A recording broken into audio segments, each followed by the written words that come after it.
Hi tears, நான் உங்கள் இனியா. இன்றைக்கி நம்ம வீட்டில் தோசை, பழைய சாம்பார், பொடி. என்ன சட்னி எதுவும் பண்ணலையான்னு நினைக்கிறீங்களா?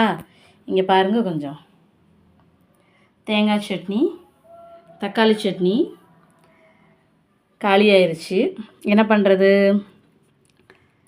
இப்படி தான் பல வீட்டில் பிள்ளைங்க சில நேரம் சாப்பிட மாட்டாங்க, நம்ம கம்மியாக பண்ணுவோம். ஆனால் இன்றைக்கி நல்லா இருக்குன்னு சொல்லிவிட்டு கூட 2 தோசை சாப்பிடுவாங்க. எந்த அம்மாவும் எனக்கு இல்லை, காணாது, இல்லை தனியாக எடுத்து வைக்கணுங்கிறத பண்ணவே மாட்டாங்க.